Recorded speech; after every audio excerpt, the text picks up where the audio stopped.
கர்த்தருடைய நாமம் மகிமைப்படுவதாக. இன்று இரவு நாம் ஆண்டவருடைய வார்த்தையை தியானிப்போம். அவர் நம்மோடு பேசும்படி நம்மை ஒப்புக் கொடுப்போம்.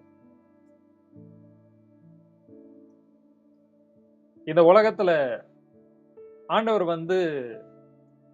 மனுஷனை படைச்சாரு. ஆனா எப்படிப்பட்ட ஒரு மனுஷனா தேவன் மனிதனை படைத்தார் அப்படின்றத நம்ம முதல்ல புரிந்து கொள்ளணும். நான் ஏன் இத சொல்றேன் அப்படின்னா, இந்த கூடுகையிலே தேவனால் உண்டாக்கப்பட்ட மனிதனுக்கு ஒரு அதிகாரம் உண்டு, ஒரு வல்லமை உண்டு. அது ரட்சிக்கப்பட்டிருந்தாலும் சரி, ரட்சிக்கப்படலனாலும் சரி. அதாவது ஆண்டவர் ஆதாம உண்டாக்குறார் பாருங்க.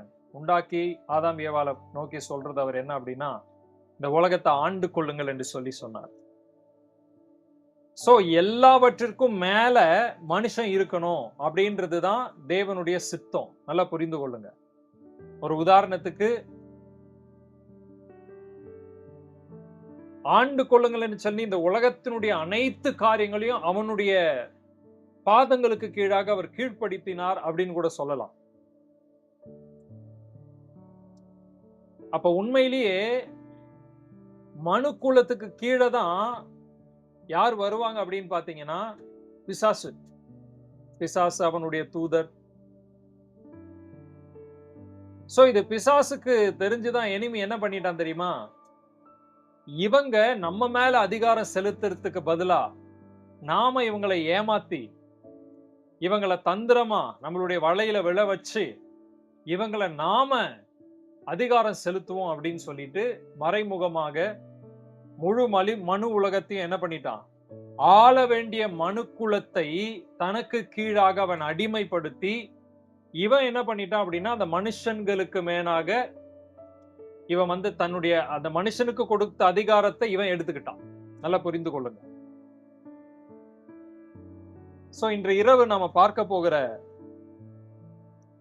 தேவ செய்தியின் தலைப்பு என்ன அப்படின்னு பாத்தீங்கன்னா, அதிகாரம். என்னதுங்க? அதிகாரம். இந்த அதிகாரம்ன்ற ஒரு விஷயத்தை நீங்க தெளிவா புரிஞ்சுக்கிட்டீங்க அப்படின்னா, உங்க வாழ்க்கையில நீங்க எப்படி உங்க வாழ்க்கையை நீங்க ஹேண்டில் பண்றது, புரியுதுங்களா? அந்த கிளாரிட்டி உங்களுக்கு கிடைக்கும். வேதம் சொல்லுகிறது, முழு உலகமும் பொல்லாங்கனுக்குள்ள கிடக்குதாம். முழு உலகமும் பொல்லாங்கனுக்குள்ள கிடக்குது. இப்ப இந்த முழு உலகத்தையும் யாரு ஆளுகிறது அப்படின்னு பாத்தீங்கன்னா, பிசாசு தான்.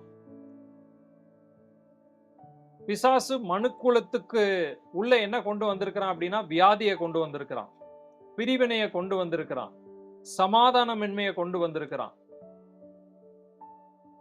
ஏற்ற தாழ்வுகளை கொண்டு வந்திருக்கிறான்.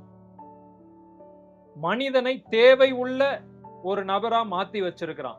பாத்தீங்க அப்படின்னா, அவனுடைய தேவை எவ்வளோ அது சந்திக்கப்பட்டாலும் அது இன்னும் அவனுடைய தேவை இன்னும் வேணும் வேணும் வேணும் அப்படின்ற மாதிரி ஒரு சாட்டிஸ்பாக்சன் இல்லாத ஒரு நிலைமை. இது எல்லாமே எனிமி கிட்ட இருந்து, டெவில் கிட்ட இருந்து நமக்கு வந்த காரியங்கள். நல்லா புரிந்து கொள்ளுங்க. ஆனா மனுக்குலத்தை ஆண்டவர் கடவுள் எதற்காக உண்டாக்குனார் தெரியுங்களா? அதிகாரம் உடையவர்களாக இருப்பதற்காக மனுக்குலத்தை தேவன் உண்டாக்குனாரு. புரியுதுங்களா? அது நல்லா புரிஞ்சுக்குங்க. இந்த அத்தாரிட்டி, இந்த பவர், இதெல்லாம் உங்களுக்கு தெரிஞ்சாதான் எங்க எதை எப்படி யூஸ் பண்ணணும் அப்படின்றது உங்களுக்கு புரியும். இப்போ ஒரு வீடு எடுத்துக்கிட்டீங்க அப்படின்னா, அந்த வீட்டுல இருக்கிற அப்பாவுக்கு ஒரு அதிகாரம் இருக்கிறது, அம்மாவுக்கு ஒரு அதிகாரம் இருக்கிறது. பிள்ளைகள் அந்த அதிகாரத்துக்கு கீழே தான் என்ன பண்ணணும்? செயல்படணும், செயல்படுவாங்க. ஆனா இன்னைக்கு இருக்கிற காலகட்டத்துல பிள்ளைகள் ஒரு குறிப்பிட்ட வயது வரைக்கும் அப்பா அம்மாவினுடைய அந்த அதிகாரத்துக்கு கீழே இருப்பாங்க. அதுக்கப்புறம் பாத்தீங்க அப்படின்னா அவங்க வழி மாறி போயிடுவாங்க. நம்மளுடைய வாழ்க்கையில நம்ம குடும்பத்துல இருக்கிற கணவனையோ அல்லது மனைவியையோ இல்ல தவறாக செல்லுகிற பிள்ளைகளையோ நம்மளால என்ன பண்ண முடியல அப்படின்னா அதிகாரத்துக்குள்ள கொண்டு வர முடியல. கை மீறி போனது போல இருக்கிறது.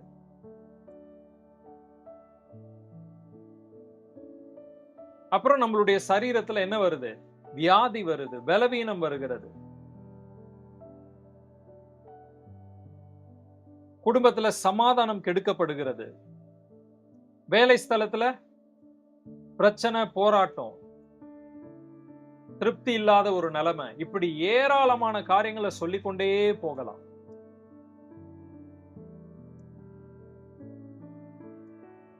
இன்று இரவு நம்ம பார்க்க போகிற தலைப்பு அதிகாரம். நல்லா புரிந்து கொள்ளுங்க. பழைய ஏற்பாட்டுல தேவன் ஆதாமையும் ஏவாளையும் அதிகாரம் உடையவர்களா இருப்பதற்காக தான் படைத்தார். அந்த அதிகாரத்தை அவர்களுக்கு கொடுத்தார். ஆண்டு கொள்ளுங்கள் என்று சொல்லி தேவன் அவர்களை ஆசீர்வதித்தார் என்று வேதத்துல நம்ம பார்க்கிறோம். அப்ப எவ்ரிதிங் மனிதனுடைய அண்டர் கண்ட்ரோல்ல தான் இருக்கணும்னு சொல்லிட்டு காட் விரும்பினாரு. That is God's desire. புரியுதுங்களா? இன்னைக்கு அப்படி கிடையாது. எல்லாமே தலைகீழ மாறி போச்சு. அப்ப இயேசு கிறிஸ்து இந்த பூமிக்கு வந்ததனுடைய நோக்கம் என்ன அப்படின்னு பாத்தீங்கன்னா, கை மாறப்பட்ட அதிகாரம் அல்லது கை மீறப்பட்ட அதிகாரத்தை முதல்ல இயேசு என்ன பண்றாரு அப்படின்னா, எனிமி கிட்ட இருந்து அவர் புடுங்கிடுறாரு.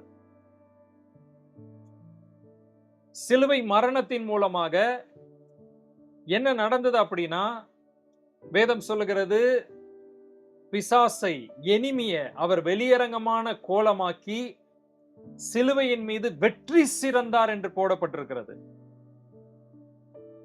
மரணத்திற்கு அதிகாரியாகிய பிசாசானவனை தமது மரணத்தினாலே ஜெயித்து மரணத்திற்கும் பாதாளத்திற்கும் உரிய திறவுகோலை அவர் உடையவரா மாறுறாரு. அப்ப இயேசு சிலுவையில மரிக்கிறதுக்கு முன்னாடி மரணத்துக்கு யாரு ஹெட்னு பாத்தீங்கன்னா பிசாசு தான். ஆனா இயேசு கிறிஸ்து மரித்ததுக்கு அப்புறம் இந்த மரணத்திற்கும் பாதாளத்திற்கும் திறவுகோல் யார் கையில மாறுது அப்படின்னு பாத்தீங்கன்னா ஜீசஸ் கையில மாறுது. அவரு அதிகாரம் உடையவரா இருக்கிறதுக்காக இந்த உலகத்துக்கு வரல, நம்மள அதிகாரம் உடையவர்களாக ஏற்படுத்துவதற்காக தான் இயேசு இந்த உலகத்துக்கு வந்தாரு அப்படின்னு சொன்னா நீங்க நம்புவீங்களா? அவருக்கு அதிகாரம் பெரிய விஷயமே கிடையாது. ஏன்னா ஆல்ரெடி அவர் தேவகுமாரன் தான். எல்லா அதிகாரமும் வல்லமையும் அவருக்கு இருக்கிறது. இந்த உலகமே அவர் மூலமா தான் உண்டாக்கப்பட்டது, கிறிஸ்துவின் மூலமா. அப்படி இருக்கும்போது இந்த பிசாசு கிட்ட இருந்து இத பிடுங்கிறது, அதிகாரத்தை பிடுங்கிறது, இதெல்லாம் அவருக்கு பெரிய விஷயமே கிடையாது. ஆனா எதுக்காக அவர் வந்தாரு, எதற்காக இந்த அதிகாரங்களை மறுபடியும் அவர் பிசாசன் இடத்துல இருந்து எடுத்துக்கொண்டாரு அப்படின்னு பாத்தீங்கன்னா நமக்காக தான். ஒண்ணு, நாம அந்த அடிமைத்தனத்துல இருக்க கூடாதுன்றதுக்காக இயேசு வந்தாரு. அதனால்தான் வேதம் சொல்லுகிறது, பிசாசின் பிடியில் அகப்பட்ட யாவரையும் விடுதலையாக்குகிறவராக இயேசு சுற்றி திரிந்தாராம். அப்போ இருளுக்கு கீழே, பிசாசுக்கு கீழே, உலகத்துக்கு கீழே, அதாவது கடவுளுக்கு கீழே யார் யார் இல்லையோ அவங்க எல்லாரையுமே கடவுளுக்கு கீழே, தேவனுக்கு கீழே, கிறிஸ்துவுக்கு கீழே கொண்டு வருவதற்காக தான் இயேசு வந்தார். அப்ப முழு மனித சமுதாயம் அதிகாரம் உடையவர்களாக உருவாக்கப்பட்டவர்கள். அந்த அதிகாரத்தை அவர்கள் இழந்தார்கள். அந்த அதிகாரம் பிசாசனுடைய கையில கொடுத்தாங்க. அந்த அதிகாரத்துக்கு சொந்தக்காரங்களா இருக்க வேண்டிய இவங்க அடிமைகளாக மாறினாங்க. பட் இயேசுவின் சிலுவை மரணம் எல்லா அதிகாரத்தையும் உரிந்து கொண்டது. இப்ப அந்த இயேசுவை யார் யாரெல்லாம் நம்புறாங்களோ அவங்களுக்கு காட் என்ன பண்றாரு அப்படின்னா அந்த அதிகாரத்தை கொடுக்கிறாரு. நல்லா புரிந்து கொள்ளுங்க.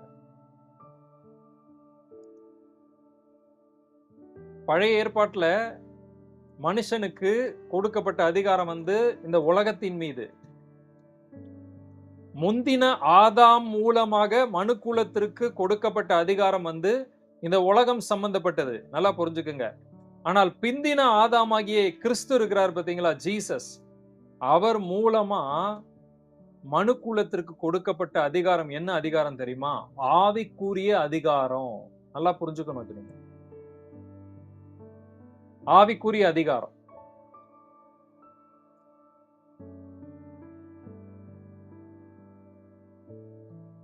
மார்க் 3ஆம் அதிகாரம் 15வது வசனத்தை வாசிக்கும் போது, வியாதிகளை குணமாக்கி பிசாசுகளை துரத்தும்படி அவர்கள் அதிகாரம் உடையவர்களாய் இருக்கவும் அவர்களை ஏற்படுத்தினார் அப்படின்னு சொல்லி போட்டிருக்குது.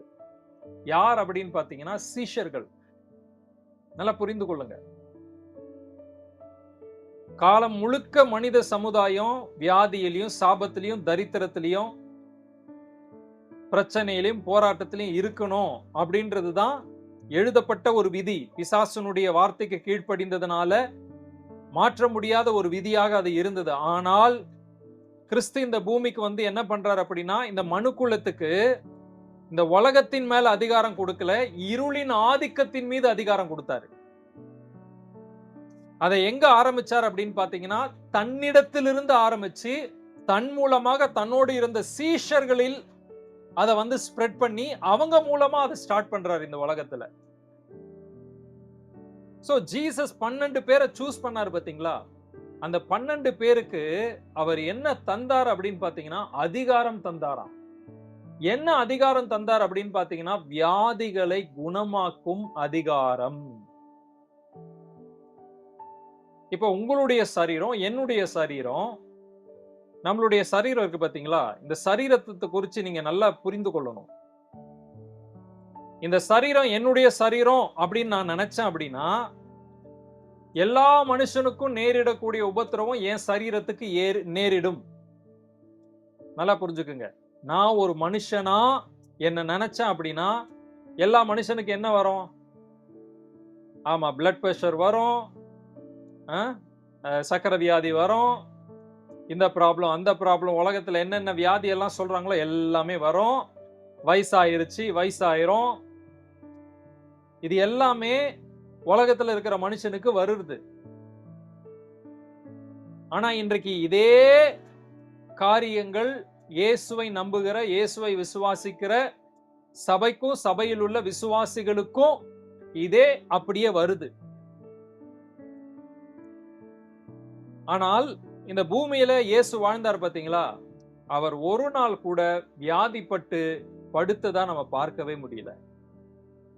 அவர் வியாதி உடையவராக இல்ல, வியாதி உடையவர்களை குணமாக்குகிறவராக வாழ்ந்தார். அதுதான் அதிகாரம். நல்லா புரிஞ்சுக்கங்க. அந்த அதிகாரம் எப்படி அவருக்கு கிடைச்சது அப்படின்னா, அவர் பிதா கிட்ட இருந்து வரும்போது அதை கேட்டுட்டு வாங்கிட்டு வரல. பிதா அவருடைய அப்பாவா இருந்ததுனால, அவர் குமாரனா இருந்ததுனால அந்த அதிகாரம் அவருக்கு சொந்தமானதாக இருந்துச்சு. இன்னைக்கு நம்ம கேட்கிறோம் பாத்தீங்களா, எனக்கு ப்ராஃபஸி கிஃப்ட் வேணும், எனக்கு ஹீலிங் கிஃப்ட் வேணும், எனக்கு அது வேணும், எனக்கு இது வேணும், கடவுளே எனக்கு அதை கொடுங்க இதை கொடுங்கன்னு சொல்லி நம்ம என்ன பண்றோம்? இந்த ஸ்பிரிச்சுவல் காரியங்கள் எல்லாம் கேட்கிறோம். ஆனால் நீங்கள் தேவனுடைய பிள்ளைகளா இருந்தீங்கன்னா உங்களுக்குன்னு ஒரு அதிகாரம் இருக்குது. யோவான் 1ஆம் அதிகாரம் 12வது வசனத்துல சொல்லப்பட்டிருக்கிறது, அவருடைய நாமத்தின் மேல் விசுவாசம் உள்ளவர்களாய் அவரை ஏற்றுக்கொண்டவர்கள் எத்தனை பேர்களோ அத்தனை பேர்களும் தேவனுடைய பிள்ளைகளாகும்படிக்கு அதிகாரம் கொடுத்தாராம். தேவனுடைய பிள்ளைகள் அப்படின்ற அதிகாரம் நமக்கு கிடைச்சது அப்படின்னா, தேவனுடைய பிள்ளைகளுக்கு என்ன சுதந்திரம் இருக்குதோ அந்த சுதந்திரம் நமக்கும் இருக்கிறது. தேவனுடைய பிள்ளைகளுக்கு என்ன சுதந்திரம்? இயேசுவுக்கு என்ன சுதந்திரம் இருந்துச்சோ, இயேசு கிறிஸ்துவுக்கு என்ன வல்லமை இருந்துச்சோ, இயேசு கிறிஸ்துவுக்கு என்ன அதிகாரம் இருந்துச்சோ, அத அப்படியே அவருடைய பிள்ளைகளுக்கு சுதந்திரவாளிகளாக இருக்கிற சபைக்கு அது நிச்சயமா சொந்தமான ஒண்ணு. நல்லா புரிஞ்சுக்கணும். அப்ப ஃபர்ஸ்ட் நமக்குள்ள என்ன ஒரு விஷயம் இறங்கணும் அப்படின்னா, என் உடம்பு என்னுடைய உடம்பு கிடையாது, அது தேவனுடைய ஆலயம். நான் கிடையாது, நான் தேவனுடைய பிள்ளை. நான் தேவனுடைய பிள்ளை அப்படின்னா அந்த தேவனுடைய பிள்ளைகளுக்குன்னு ஒரு அதிகாரம் இருக்கிறதா. யோவான் 1:12 நீங்க பொறுமையா அப்புறம் எடுத்து உட்கார்ந்து அந்த ஒரு வசனத்தை மெடிடேட் பண்ணி பாருங்க. யோவான் சுவிசேஷத்தின் புஸ்தகம் 1ஆம் அதிகாரம் 12வது வசனத்துல அவ்வளோ அழகா அது சூப்பரா போட்டிருக்கோம். அதிகாரம் தந்தாராம், அதிகாரத்தை கொடுத்தாராம். தேவனுடைய பிள்ளைகள் அப்படின்னா தேவனுடைய சுதந்திரருமாமே. அப்போ நாம உலகத்திற்குரிய முந்தின ஆதாம் வந்து உலகத்திற்குரிய ஆசீர்வாதம் அவனுக்கு இருந்துச்சு, அதிகாரம் இருந்துச்சு. ஆனால் ஆவிக்குரிய ரீதியில அவன் அதிகாரம் உடையவனாக இல்ல. நல்லா புரிந்து கொள்ளுங்க. ஆனால் பிந்தின ஆதாமாகிய இயேசு வந்தார் பாத்தீங்களா, அவர் என்ன பண்றார் அப்படின்னா முந்தின ஆதாமினுடைய அதிகாரத்தையும் கொடுத்துட்டு பிந்தின ஆதாமாகிய கிறிஸ்துவினுடைய அந்த ஆவிக்குரிய அதிகாரத்தையும் நமக்கு சேர்த்து கொடுக்கிறார். இப்போ மனுஷனுக்கு 2 விதமான அதிகாரங்கள் கொடுக்கப்பட்டிருக்கிறது. ஒன்று உலகத்தின் சம்பந்தப்பட்டது, மற்றொன்று ஆவிக்குரிய அதிகாரம். புரியுதுங்களா? மனுஷனா இருந்தா அவனுக்குன்னு ஒரு அதிகாரம் இருக்கிறது. ஆவிக்குரிய பிள்ளையா இருந்தா அவங்களுக்குன்னு ஒரு அதிகாரம் இருக்கிறது. இது ரெண்டுமே வந்து கிறிஸ்துவின் மூலமாக சபையாகிய நமக்கு, தேவனுடைய பிள்ளை என்று சொல்லப்படுற நம்மளுக்கு வந்து அவர் கொடுத்திருக்கிறாரு. நல்லா புரிஞ்சுக்குங்க. இந்த அதிகாரத்தை உடையவர்களாக தான் அவருடைய பிள்ளைங்க இருக்கணும்னு சொல்லி அவர் விரும்புகிறார். அதனால தான் அவர் என்ன பண்றாரு அப்படின்னா பேய் பிசாச அவர் ஓட்டுறாரு. ஓட்டிட்டு சொல்றாரு, ஒரு இடத்துல மறுரூப மலையிலிருந்து கீழே இறங்கும் போது, உங்களுடைய சீஷர்களால என் மகனை குணமாக்க முடியல, அவன் தண்ணியிலையும் தீயிலையும் விழுறான், அவங்களால குணமாக்க முடியல, திரும்பி பார்த்து அப்ப விசுவாசிகளே அப்படின்றார். உங்க விசுவாசம் எங்க போச்சு, ஏன் உங்களால முடியல அப்படின்னு சொல்லிட்டு சொல்றார். அப்ப நல்லா புரிந்து கொள்ளுங்க, அந்த இடத்துல அவர் என்ன விரும்புறாரு, என்ன எதிர்பார்க்கிறார் அப்படின்னா அவரை பின்பற்றுகிற, அவரை நம்புறேன் அப்படின்னு சொல்றவங்க வந்து இயேசு கிறிஸ்துவுக்கு என்ன அதிகாரம் இருந்துச்சோ அதே அதிகாரத்துல அவங்களும் ஆபரேட் பண்ணணும் ஜீசஸ் விரும்பினாரு. ஆனா இன்னைக்கு இயேசுவை விசுவாசிக்கிறோம் சொல்ற நம்ம, பேய ஓட்ட வேண்டிய நம்ம பேய பார்த்து பயப்படுறோம், சூனியத்தை பார்த்து பயப்படுறோம், மந்திரத்தை பார்த்து பயப்படுறோம், இருளை பார்த்து பயப்படுறோம், நைட்ல கனவு வந்துச்சுன்னா அதை பார்த்து பயப்படுறோம், வியாதியை பார்த்து பயப்படுறோம், வயசாயிருச்சே காலம் முடிஞ்சிருச்சு போச்சு அப்படின்னு சொல்லிட்டு நாட்களை கண்டு நம்ம என்ன பண்றோம், பயப்படுகிறோம். பயப்படாதீங்க. இன்றைய இரவு இந்த காரியத்தை நல்லா நீங்க புரிந்து கொள்ளுங்க.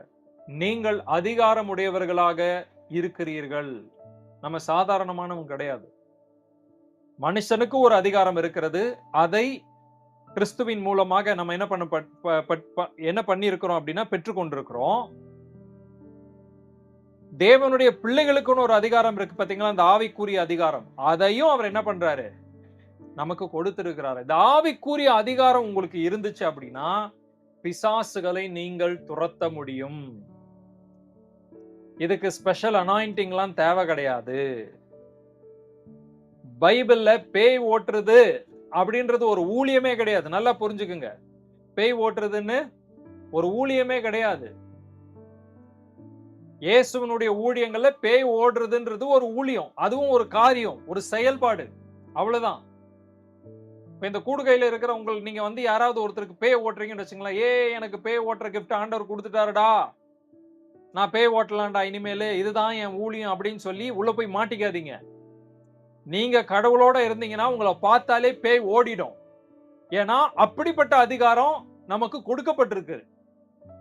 விஷயம் என்னன்னா அது நமக்கு தெரியல. அந்த அதிகாரம் உடைய ஒரு நபரா நான் இருக்கிறேன் அப்படின்றது தெரியல.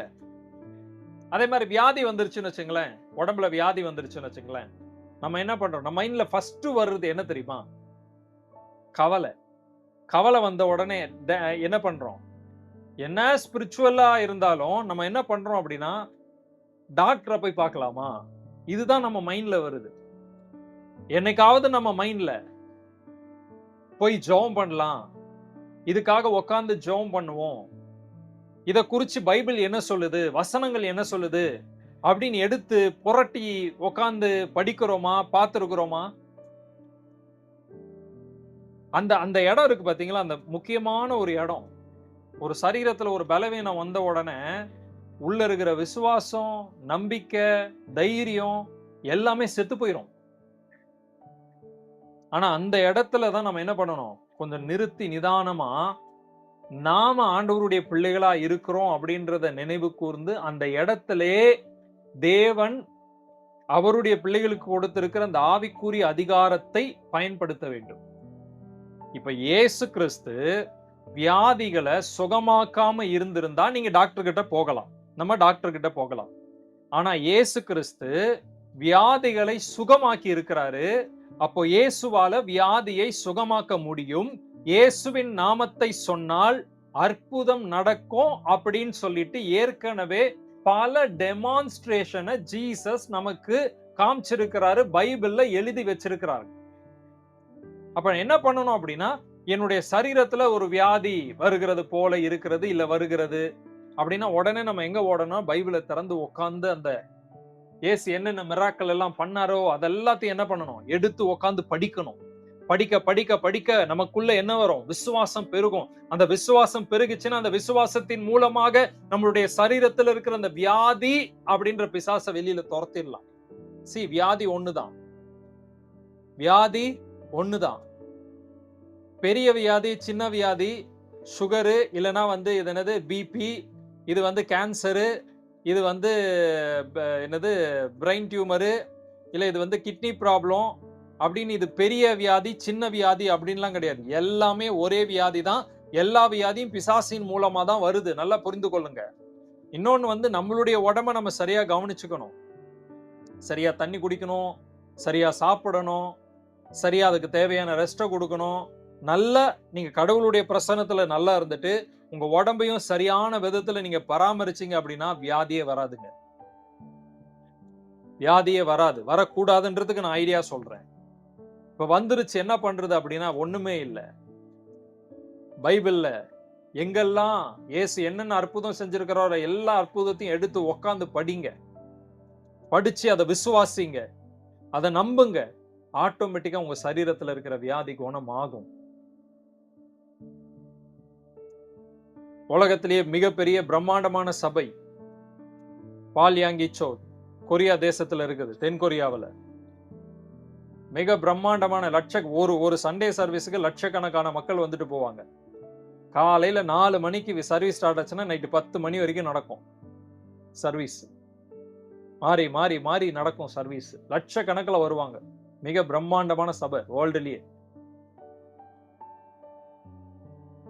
இந்த பால்யாங்கிச்சோ அந்த நாட்கள்ல காச நோய் மாதிரி மிக மோசமான ரத்த வாந்தி எடுக்கிறது, அதுதான் இன்னும் கொஞ்ச நாள்ல சாக போறாருன்றதுதான் அவருடைய ஸ்டேஜ். அப்படிப்பட்ட சூழ்நிலையில ஒரு சிறு பெண் அவரிடத்துல புதிய ஏற்பாட்டை கொடுத்து இதை படிக்க சொல்லி, அவர் அந்த பொண்ணை மதம் மாத்திரியா, ஏன்னா அவர் ஒரு புத்த மதத்தை சார்ந்தவர், புரியுதுங்களா? அந்த ஊர்ல அந்த இதுவ கடவுளா வழிபடுவாங்க. அந்த நம்பிக்கை உடையவர்களா இருப்பாங்க, துறவிகள். ஸோ அவங்களுடைய அந்த மேஜிக்ல ஹீலிங் எல்லாம் பண்ணுவாங்க. பட் இவருக்கு எதுவுமே ஒர்க் அவுட் ஆகல. அப்ப சாக போறாருன்னு உறுதியாயிடுச்சு, சாவுக்கு நாளும் குறிக்கப்பட்டாயிடுச்சு. அப்ப இந்த பொண்ணு பைபிளை கொடுத்து படிங்க அப்படின்னா அவரு அந்த பொண்ணை பிடிச்சி, சிறு பெண்ணு திட்டி அனுப்பிச்சிட்டாரு. அதுதான் இனி அந்த பொண்ணு வராது அப்படின்னு நினைச்சாரு. மறுநாளும் அதே பொண்ணு நிக்குது. அப்போ இவ்வளோ திட்டி இந்த பொண்ணு என்ன பண்ணல, விடாம நம்மள வருதே, எப்படியும் சாக தான் போறோம், சரி அந்த பொண்ணுக்கு என்னதான் வேணும்னு கேட்போம்னு சொல்லி, என்ன வேணும், நீங்க இந்த பைபிளை படிங்க, நீங்க ஒண்ணும் பண்ண வேணாம், இந்த புதிய ஏற்பாட்டை நீங்க படிங்க போதும், சரி சாவதானே போறோம், அட்லீஸ்ட் இந்த பொண்ணுடைய ஆசையாவது என்ன பண்ணுவோம், நிறைவேற்றிட்டு சாவோம்னு சொல்லிட்டு புதிய ஏற்பாடு எடுத்து படிக்க ஆரம்பிச்சார். புதிய ஏற்பாட்டை எடுத்து படிக்க ஆரம்பிக்கும் போது அதுல குஷ்டரோகம் சுஸ்தமானது, மரித்தோர் உயிரோடு எழுப்பப்பட்டது, குருடர் பார்வை அடைந்தது, செவிடருடைய காதுகள் திறக்கப்பட்டது, ஏகப்பட்ட மிராக்கள் சுவிசேஷ புஸ்தகத்துல முதல்ல அதானே இருக்கும். ஃபர்ஸ்ட் 1ஆம் அதிகாரம் படிச்சவன தூக்கி வச்சிட்டாராம். என்ன இவன் அவனை பெற்றான், அவன் இவனை பெற்றான்னு போட்டிருக்கு. இதையா படிக்கிறது? இல்ல நீங்க தொடர்ந்து படிங்க அப்படின்னு சொல்லி அதை தொடர்ந்து உட்கார்ந்து படிக்க இயேசு அற்புதம் செய்தார் அப்படின்ற அந்த காரியங்கள் படிக்க இவருக்குள்ள ஒரு இன்ட்ரெஸ்ட் வந்துருச்சு. தொடர்ந்து படிக்க ஆரம்பிச்சாராம் பாருங்க. அவருக்குள்ள விசுவாசம் வந்துருச்சு. யாரும் ஜெபம் பண்ணல அவருக்கு. பைபிளை படிக்க உள்ள விசுவாசம் பெருகி அப்புறம் ஒரு நாள் இவரே என்ன பண்றாரு, இந்த இயேசு எனக்கு வேணும்னு சொல்லி தன்னுடைய வாழ்க்கையை கிறிஸ்துவுக்கு அர்ப்பணிக்கிறாரு. அன்னைக்கு ஓடி போச்சு அந்த பிசாசு. எந்த பிசாசு? இவரை சாகடிக்கணும்னு உள்ள வந்த பிசாசு வந்து ஓடி போய் வயசான காலத்துல இறந்தாரு. பெரிய சபையினுடைய தலைமை போதகரா அவர் இருந்தார். ஏகப்பட்ட சபை அவருக்கு கீழே, ஏகப்பட்ட ஊழியர்கள், லட்சக்கணக்கில் விசுவாசிங்க. சபை அப்படின்னாலே வந்து அவருடைய சர்ச் தான் சொல்லுவாங்க. அவ்வளோ பெரிய சபைக்கு போதகரா அவரை கடவுள் வந்து கொண்டு வந்ததுக்கு ஒரு சின்ன ரீசன் என்னன்னு பாத்தீங்கன்னா, அந்த நியூ டெஸ்டமெண்ட்டை படிச்சதுதான், வேற ஒண்ணுமே கிடையாது. பைபிளை எதுக்கு நம்ம பைபிளை படி? வியாதி வந்தாலும் பைபிளை படி, கஷ்டம் வந்தாலும் பைபிளை படி, நஷ்டம் வந்தாலும் பைபிளை படி, கூட ஆளுங்க இருந்தாலும் பைபிளை படி, விட்டுட்டு போனாலும் பைபிளை படி. ஏன்னா அதுலதான் இங்க ஜீவன் இருக்குது, அதுலதான் வல்லமை இருக்குது, அதுலதான் வாழ்க்கையே இருக்குது. அதை பிடிச்சுக்கிட்டாங்க அப்படின்னா அதை அவங்கள பிடிச்சுக்கும், அவங்கள உயர்த்தும், அவங்கள மேன்மைப்படுத்தி எங்க அவங்கள வைக்கணுமோ அந்த வார்த்தை அவங்கள அங்க வைக்கும். அப்ப இந்த இரவு நேரத்துல உங்க சரீரத்துல வியாதி பலவீனம் இருந்துச்சு அப்படின்னா, இயேசு வியாதிய சுகமாக்கினார் 1, இயேசுனுடைய சரீரத்துல வியாதி வரல 2. இது ரெண்டுமே நமக்கு சரியான திறவுகோல். இயேசு வியாதியஸ்தர்களை சுகமாக்கினாரு, அவர் வியாதி படல. அப்போ நானும் என்ன பண்ணணும்? அப்படி ஜெபம் பண்ணணும், அப்படி கேட்கணும். ஏன்னா அவரை விசுவாசிக்கிற அவருடைய பிள்ளைகளுக்குன்னு ஒரு அதிகாரம் இருக்கிறது. அந்த அதிகாரம் என்ன அப்படின்றது கிறிஸ்துவை பார்த்து தான் நம்ம கற்றுக்கொள்ள முடியும். என்னை விசுவாசிக்கிறவன் நான் செய்கிற கிரியைகளை தானும் செய்வான், இவைகளை பார்க்கிலும் பெரிய கிரியைகளையும் செய்வான்னு சொல்லி இருக்கிறாரு. அப்போ இயேசு வியாதியை சுகமாக்கினாரு, இயேசு பிசாசை ஓட்டினாரு, இயேசு செத்து போனவரை உயிரோட எழுப்பினார். அப்படின்னா நாமளும் அப்படிப்பட்ட அதிகாரம் உடையவர்களாய் இருப்பதற்காக தான் ஏற்படுத்தப்பட்டிருக்கிறோம். அப்படிப்பட்ட ஒரு நபராக அந்த அதிகாரத்தை கர்த்தர் நமக்கு கிறிஸ்துவின் மூலமாக கொடுத்திருக்கிறாரு அப்படின்றத உங்க மைண்ட்ல, ஹார்ட்ல புரிந்து கொள்ளுங்க, இறக்கி கொள்ளுங்க. அதனால இந்த டாக்டர் சொல்றது, மருந்து, மாத்திரை, இதுக்கெல்லாம் அப்பாற்பட்டு அவருடைய வார்த்தையை விசுவாசிங்க. அவருடைய வார்த்தை ஆவியாயும் ஜீவனமாய் இருக்கிறது. அது உங்களுக்குள்ள கடந்து சென்று பெரும் அற்புதத்தை செய்யும். இது உள்ளேயே ஒரு மாற்றத்தை ஏற்படுத்தும் அப்படின்னா வெளியில மாற்றத்தை ஏற்படுத்துமா, படுத்தாதா? நேற்றைய தினத்துல ஆன்லைன் மீட்டிங் நடத்தணும். ஆன்லைன்ல துபாயில இருந்து சிஸ்டர் தாரணி அவங்க அட்டெண்ட் பண்ணாங்க. அவங்க சொன்னாங்க டெஸ்டிமோனி. அவங்க கால அவ்வளோ வலியாம், வேதனையாம், உட்கார முடியலையாம். ஆனா இந்த பிரேயர் மீட்டிங் ஆரம்பிச்சு மெசேஜ் ஸ்டார்ட் ஆகுது. நேற்று என்ன மெசேஜ் கொடுத்தோம்? மகிமையின் மேல் மகிமை. அந்த மகிமைக்கு கீழே இருந்தா வியாதி இருக்காது, அந்த மகிமைக்கு கீழே இருந்தா இது இருக்காது, அது இருக்காதுன்னு என்னென்னமோ சொல்லி ஆண்டவர் நேற்று பயங்கரமா பேசினாரு. கடைசியில் அவங்க சொல்றாங்க, அந்த சாட்சி, இந்த கால்வலி வேதனை எங்க போச்சுனே தெரியல. அவங்களுக்காக நம்ம ஜெபம் பண்ணவே இல்லை, வசனத்தை பிரசங்கம் பண்ணோம். வசனம் மகிமையை கொடுத்துச்சு, மகிமை சுகத்தை கொடுத்துச்சு, சுகம் தேவனுடைய நாமத்தை மகிமைப்படுத்துச்சு. அவ்வளவுதான். இப்பவும் சொல்றேன், இயேசுவுக்கு கால்வலியும் ஒண்ணுதான், கேன்சரும் ஒண்ணுதான். அவருடைய நாமத்தை சொன்னா எல்லாமே ஒண்ணுதான். அதுக்கு கீழே அடிபணிஞ்சே தீரும். சோ இந்த இரவு நேரத்தில் இந்த கூடுகையில் இருக்கிற உங்க எல்லாரையும் இயேசுவின் நாமத்தினால உற்சாகப்படுத்துகிறேன். தயவு செய்து உங்களுக்குள்ள தேவன் அதிகாரத்தை கொடுத்திருக்கிறார். அந்த அதிகாரம் அவருடைய வார்த்தையில் இருக்கு. இந்த வார்த்தையை படிக்கும் போது இந்த வார்த்தையின் மூலமாக விசுவாசம் பெருகும். அந்த விசுவாசத்தின் மூலமாக உங்களுக்கு அவர் கொடுத்திருக்கிற அதிகாரத்தை பயன்படுத்தி உங்கள் வாழ்க்கையில் இருக்கிற வியாதியையும், உங்கள் சரீரத்தில் இருக்கிற வியாதியையும், குடும்பத்தில் இருக்கிற பிரச்சனைகளையும், போராட்டங்களையும் துரத்தி அடிக்க முடியும். அதை நீங்க எக்ஸ்பீரியன்ஸ் பண்ணிட்டீங்கன்னா மத்தவங்க வாழ்க்கையிலையும் அதை எக்ஸ்பீரியன்ஸ் கொண்டு வர முடியும், செய்ய முடியும், சாதிக்க முடியும். சோ இயேசு வியாதிப்படல, அது பர்சனல் எக்ஸ்பீரியன்ஸ்.